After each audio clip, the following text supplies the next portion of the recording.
Assalamualaikum warahmatullahi wabarakatuh. Assalamualaikum warahmatullahi wabarakatuh. Mau tanya gini, Bib, ini yang membuat pikiran saya bingung.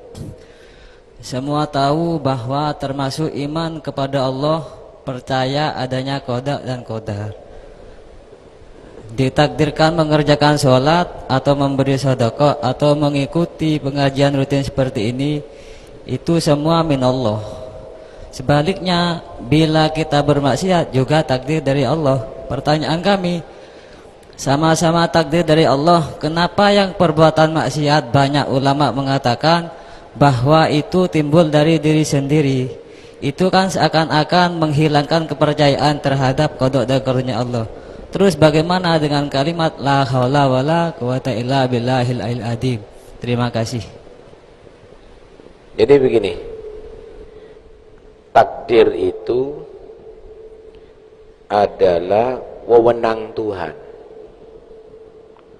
Sebelum Allah menciptakan alam, sudah Allah atur bagaimana yang terjadi ada di alam ini.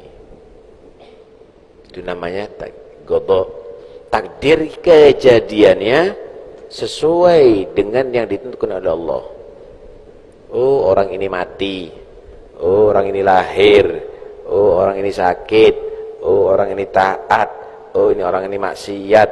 Oh, setan itu terkutuk. Oh, Nabi Adam itu dipilih oleh Allah. Oh, Nabi Muhammad itu adalah kekasih Allah. Oh, itu sudah ada.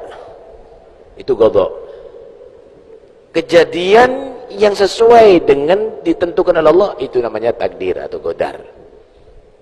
Paham ya? Itu wewenang Tuhan. Itu wewenang Tuhan. Haknya Tuhan, bukan haknya makhluk. Terus kita mempelajari hak Tuhan. Hak Tuhan ini tidak bisa diganggu-gugat, absolut. Kita mempelajari hak Tuhan, itu sebetulnya keliru sudah. Kenapa Tuhan melakukan ini? Ya saya karepe ya. Innallaha yaf'alu ma yurid. Innallaha yaf'alu ma yasha' fa'alun lima yurid, dan seterusnya. Saya karepe ya. Loh, itu hanya Tuhan kok. Kalau kita mempelajari ilmunya kita, berarti kita sesuaikan dengan pemahaman kita. Jadi Tuhan jangan disesuaikan dengan pemahaman kita. Maksudnya kita gimana caranya memahami yang sudah begitu kejadiannya. Hah? Sama dengan misalnya gunung meletus, itu Allah meletuskan itu gunung. Kita ilmoni, gimana peletusan gunung itu? Kita ilmoni. Oh, itu dari gini, oh dari gini, oh dari gini, oh dari gini, oh dari gini. Itu ngilmoni namanya. Bukan berarti ya bukan Tuhan kalau gitu. Gunungnya meletus sendiri kalau gitu. Ya itu namanya bodoh gitu. Wewenang Tuhan bukan untuk dibahas. Tapi bagaimana caranya kita mencerna, disesuaikan kita memahami itu semuanya. Sama dengan gunung meletus tadi itu. Oke? Sekarang kita akan berbicara tentang takdir sesuai dengan pemahaman kita supaya tidak salah. Oke? Allah Subhanahu wa taala memberikan kepada manusia ini kemampuan. Allah ini memberikan kepada manusia itu adalah kemampuan. Di sini misalnya ada air, di sini ada khamr. Kamu dikasih kemampuan bisa minum air. Kamu juga dikasih kemampuan bisa minum khamr. Yang ngasih kemampuan siapa? Allah.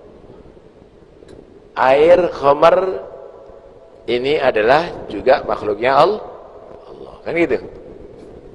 Kamu minum air itu kemampuan dari siapa? Kamu minum khamar kemampuan dari para siapa? Allah. Paham ya? Cuma manusia itu dikasih ikhtiar, boleh menggunakan. Artinya dikasih dikasih bisa menggunakan kemampuannya minum air, minum khamar, milih mana dia? Ini halal, ini haram. Dia milih yang halal. Bagus. Kemampuan tadi digunakan untuk milih halal. Kemampuan digunakan untuk minum khamar, berarti jelek. Lah, menggunakan kemampuan yang Allah berikan kepada manusia itu kasab, itu yang dihitung orang ini salah atau orang ini benar. Itu yang disebut ikhtiar. Paham nih ya? Kamu dikasih kemampuan bisa membawa pisau. Kamu bisa gunakan menyembelih kambing, dikasih kemampuan. Kamu bisa juga untuk membunuh manusia, dikasih kemampuan oleh Allah. Lah, kamu gunakan untuk apa kemampuan ini? Yang baik atau yang jelek? Nah, ketika kamu menggunakan yang jelek, kamu taat. Kenapa? Karena kamu menggunakan kemampuan ini adalah untuk yang baik. Ketika kamu membunuh orang, berarti kamu adalah maksiat. Kenapa? Karena kamu menggunakan kemampuan ini untuk yang jelek. Paham, Pak? Tak kasih contoh lagi. Ada istri, ada pelacur. Dikasih syahwat dan kemampuan bisa mendatangi perempuan. Dua-duanya bisa. Diraihnya juga ada. Untuk laki-laki misalnya penisnya berkembang juga bisa. Dua-duanya bisa. Ngelakukan sama istri bisa, ngelakukan sama pelacur bisa. Semuanya dari apa? Dari siapa? Dari Allah. Cuma kamu menggunakan itu untuk yang ke istri taat, untuk yang pelacur adalah maksiat. Nah, masa Tuhan disalahkan? Kenapa Allah memberikan aku kemampuan bisa ke pelacur? Loh, pertanyaannya, kenapa kemampuan itu tidak kamu gunakan untuk ke istrimu? Begitu kan seharusnya. Karena itu, la yus'alu amma yaf'al. Allah itu tidak bisa dipertanggungjawabkan oleh makhluk. Tapi makhluk yang harus bertanggung jawab kepada Allah. Karena itu Anda yang harus ditanya, kon takei bisa berbuat taat, kok kamu gunakan untuk berbuat maksiat? Begitu seharusnya. Paham ya?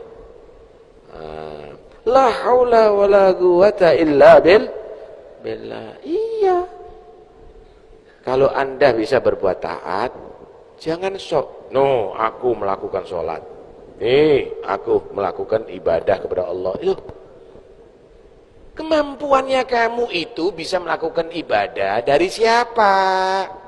Kaki kamu ini tidak akan bisa bergerak kalau nggak diizini oleh Allah. Mata kamu itu nggak bisa baca Quran, melihat Quran kalau tidak diizini sama Allah. Mulut kamu tidak bisa membaca satu huruf pun kecuali kalau diizini oleh Allah. La haula, nggak ada daya, wala quwata, nggak ada kekuatan illa billah kecuali karena kehendak Allah. Sehingga nggak ngaku-ngaku tok. Ya, kamu menggunakan itu untuk taat. Alhamdulillah. Anak matanya dikasih bisa ngelihat. Banyak teman saya yang matanya buta. Ada sebagian orang matanya buta, tapi aku bisa melihat. Alhamdulillah, la haula wala quwata illa billah. Kalau enggak pertolongan Allah enggak bisa aku baca ini. Alhamdulillah sampai hadir ada di majlis ini. Banyak yang kakinya juga bisa jalan tapi enggak hadir majlis ini. Tapi sampean bisa ada di sini. Kenapa? Karena Anda dikasih kemampuan bisa berjalan ke masjid ini. Alhamdulillah. La haula wala quwata illa. Sehingga kalau berbuat taat jangan sombong.